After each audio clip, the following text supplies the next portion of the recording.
we have in the points that I've just mentioned about what would usually probably go into terms and conditions are expressed terms. So you would state your expressed terms in a contract of employment. Now, if we had a sales manager who was winning contracts, so like the business that I work for, we win contracts for corporate uniforms. We have in our sales managers contracts of employment about not being able to go and work for another competitor within a certain radius, or equally if they do, then passing on company information and business integrity. So we've got a business integrity piece in there, and you might kind of be aware of some of those within the companies that you guys work for, and might actually have some of that within your own T's and C's. So how much a business can actually hold somebody to that is quite questionable. So what we always have to be careful of is you can't neglect someone's right to work. So if you were to make somebody accountable for having gone to a competitor in the local area because they are offering that individual a little bit more money and a bit of a better package, perhaps they've poached them, to what extent you could actually pursue that and say, we told you in your terms and conditions that you couldn't go and do that, and now you've gone and done it, and how do we know you're not giving away all of our secrets? Yes, if you had good reason to believe that secrets were being given away, then yes, you could possibly pursue, but to what extent you could actually pursue, it's worth knowing that it is quite limited, because as part of basic human rights, we have to allow people the right to work. So again, we can come on to that when we start covering legislation around recruitment. So express terms, so things like you will give 3 months notice. Things like you will be on the salary of £20,000. Things like you will start at 8 AM and finish at 5 PM and work a 40-hour week. We also have implied terms. Are either of you familiar with what implied terms might be? No? Okay. So implied terms might be things like in a contract of employment you probably wouldn't put something like you will not use foul language when talking to a customer, for example. Would you feel that you'd need to? Things that you shouldn't need to put. That's right, yeah.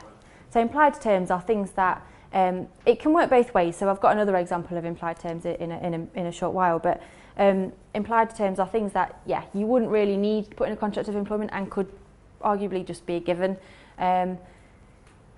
If we had to discipline somebody for, specifically, using foul language when talking to a customer or a colleague, and they said, well, it wasn't in my contract of employment that I didn't do that I shouldn't do that,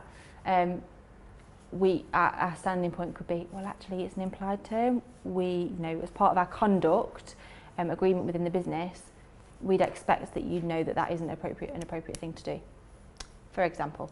But another example could be where an employee has perhaps been with the business for 6 months, and we start to notice that that individual goes home 2 hours early on a Friday, having never been told by the manager that that's okay, but he sees Joe and Jane and Sandra going home 2 hours early on a Friday. So that must be what we do here. That's obviously what the office does here. Actually, that they could have a fair point with that, and if we wanted to then go and discipline that individual for going home early on a Friday, but we've not managed the culture within the office or within the business that is something that's done, we might not have very much grounding to pursue with that disciplinary, because that individual could say, well, yeah, it's not in my contract that I can finish at 2 on a Friday, but they all do that, so I just thought that was okay. I thought that was what I did. I thought that was what the business did. And that is a really common one that comes up, where a manager would want to go and then pursue a disciplinary for somebody that's doing that, but the observations of that individual are that it was an implied term.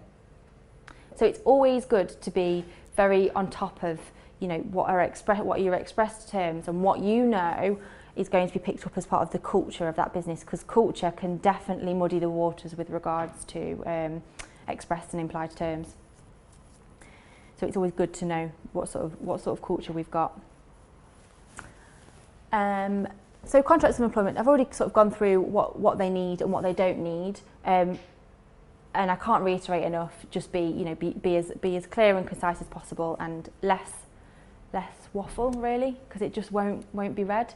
And it could also be argued, in a court of law, that if your terms and conditions of employment is outrageously long, that it's not, it's arguably not a fundamental document that the individual should be expected to read, because it's too long for anyone to digest in that amount of detail.